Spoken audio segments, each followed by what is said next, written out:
Doug Gottlieb for Colin. This is The Herd. Wherever you may be listening and however you may be making this part of your day, thanks so much. In for Colin Cowherd, who has invited the entire staff out today to be with him in Utah. Like, hey, dude, we're working. But try and join you afterwards. Kidding, of course. Colin will be back on Monday. What Colin got right, what Colin got wrong. But let's go to the Herd Global Satellite Network. Let's go live to New York, where Chris Broussard joins us. Oh, there's just, the NBA just keeps giving and giving and giving. Any idea why David Griffin would now tell us about how miserable he was during his time in Cleveland? Well, Doug, I texted with Griff this morning, and he said that the quotes, everything was taken out of context. He said his misery stemmed not from LeBron himself, but from the constant media scrutiny. And he also said he's going to speak on this publicly later today. So I guess he'll make some type of statement or appearance or something later and discuss it in more detail. But, I don't know if the writer took stuff out of context or not. But what shocked me the most, Doug, was I felt like the lack of appreciation for what LeBron had done. I don't want to say it like just for Griff, but, the fact that he got to serve in the front office for a player like LeBron. Because of LeBron, David Griffin has on his resume 3 trips to the finals, 1 NBA championship, the first in the city's history, the first championship of any kind in 52 years. And largely because of that success, Griff, who is a good general manager, but he's very highly respected, got a very good job with New Orleans. And I would tell you, if LeBron James never goes to Cleveland, Griff probably isn't in this position. The article kind of came off like Griff, at least the way it was written, like he would have been happier maybe if LeBron doesn't come and he builds around Kyrie Irving. He gets to mold the team organically. He kind of used that word, inorganic. He gets to mold the type of team he wants, and he gets to relish in the challenge and the small victories of maybe making the playoffs, of can we become a second-round team? Can we become a conference contender? Can we get to the finals? That type of thing. But here's the deal.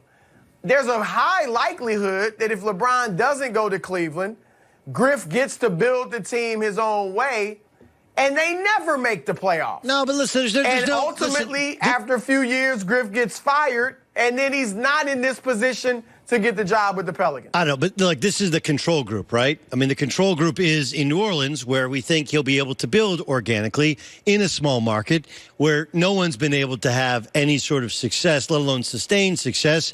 And we'll find out. Some of that is how the article is written. But even in his, I understand his comment about LeBron isn't an animal about winning like he used to be. LeBron himself said, I have nothing more to prove, right? I mean, he has, in fact, said that. He has changed some of his focus in the offseason. He was the one who showed up at work while injured with the Lakers with a glass of wine. He isn't these are inarguable facts and simply telling you how it felt. And by the way, doesn't the toxicity of the media and the coverage of him, doesn't that mirror what Kevin Durant said? Isn't this is a widely held perception, isn't it? All right, let me first address the LeBron isn't an animal about winning anymore.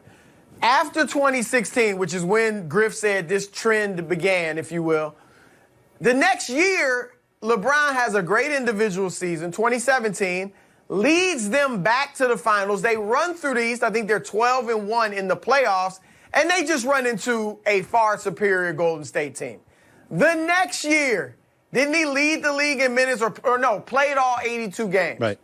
And then gets them back to the NBA Finals. Yes. So I just can't buy this notion that after 2016, LeBron wasn't that interested in winning. I will lend credence to the notion that after 12 straight years of finals or bust, really championship or bust, from 2007 when he first reached the finals to 2018, 12 straight seasons of championship or failure for LeBron James.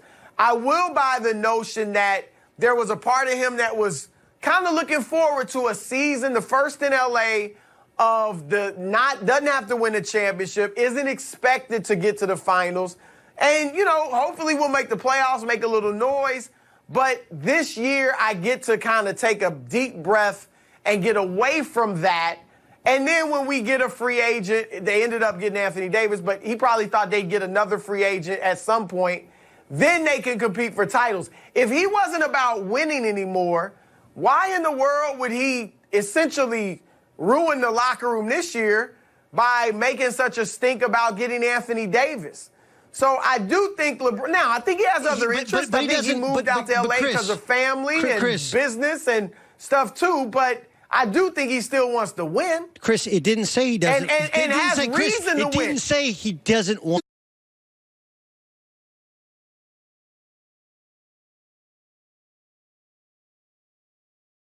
He was in Cleveland. They didn't practice anymore. He's in his 17th year. Again, but he didn't show up to practice. Not. No, you did said, not. What'd you say? Could not would or not. would not? They did not practice. That was part of the culture problem. That's what made it unsustainable. That's what made it hard to make adjustments. They didn't practice. He's an older player. Again, I'm not arguing about that. He's an older player. There are a lot of guys at that stage that don't practice. He didn't, but hold on. He didn't, not the whole year. He didn't say he didn't want to win. He said he wasn't the same animal about winning, right? He said he didn't like the culture. I'm sure he didn't like doing all those deals with Tristan Thompson and J.R. Smith that they were pressured to do because they were rep by Rich Paul. Like, he didn't, in no way did he indict LeBron James, the player, or LeBron James, the competitor. He just said, saying isn't the animal as far as winning anymore. Isn't the same animal. How many more years is he going to play after 2016? He might play 7 more years after, dating back to 2016, 6 years, whatever. None of them he was really trying to win anymore? Not at the same level. He doesn't play defense at the same level. He doesn't have the same level of attention to detail. Is none of that because of age, Doug? Maybe, but it's the amount of effort you put into it. Let's shift really quickly to Carmelo Anthony, who just went on TV and said, hey, Chris Paul said he had nothing to do with it, but Daryl Morey walked in 10 games in and said, your services are no longer needed. He claims to not have a problem now with coming off the bench, thinks he belongs in the NBA. What's your takeaway from Carmelo Anthony?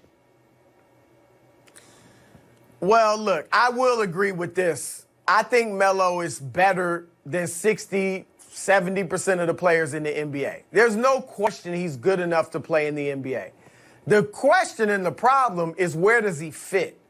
A young team that is going nowhere wants to develop its young players and see who's a keeper, see who they can build around. They don't want to give 15 shots, 30 minutes to Carmelo Anthony. They need to see what their young guys can do. A challenger, a contender, how do they fit Carmelo Anthony into their system? It's easier to fit a role player in than a ball-dominant former star who, is going to want to play a certain way and get a certain amount of minutes and shots. So I can only look at a handful of teams that he might fit. And I don't have evidence that any of them want him. I don't think he's getting back in the league. But a Miami, a Detroit, a Washington, a Charlotte, teams that aren't at the bottom and aren't full of young players, but certainly aren't contending. They're kind of sputtering. They're not going anywhere. It's amazing. But I think a Carmelo Anthony maybe could go there. But it's just, I said a year ago on this show, The Herd, that Carmelo Anthony should retire. Because I hate to see a guy that I consider a first ballot Hall of Famer begging like this. Now, I think he said some great stuff and represented himself well on the show. But ultimately, there's a part of this that just bothered me because it felt like He's desperate and he's begging people to put him back in the league. It feels beneath a player that great. Oh, I don't have any problem with him begging to get back in the league, but he didn't. He didn't say he's willing to do the little things it takes. He's willing to practice. He's willing to play defense. He's willing to understand that his role and to help. He said other things. He did. You're right. He didn't mention defense and things like that. He can't play in the NBA because you can hide one guy, but you can't hide a role player, and he's a mid-range shooter. He doesn't fit in today's NBA, and like you said, he may statistically be better because he scores more points, but what does he do to the chemistry of the team? Does he truly accept the role? And how much does he hurt you on defense? Look, LeBron James is one of his closest friends. He's had multiple opportunities in Cleveland and in L.A. last year and in L.A. this year to say, hey, sign him for a minimum deal. And he hasn't wanted to. If your best friend doesn't want you to fit any sort of role, why should the rest of the league? That's I think, the take. You got 15 seconds. No, it reminds me of Allen Iverson. I mean, now it's getting beyond what Iverson went through, but they couldn't accept not being a star and a superstar. Iverson could have, to me, become a Lou Williams, a Jamal Crawford off the bench.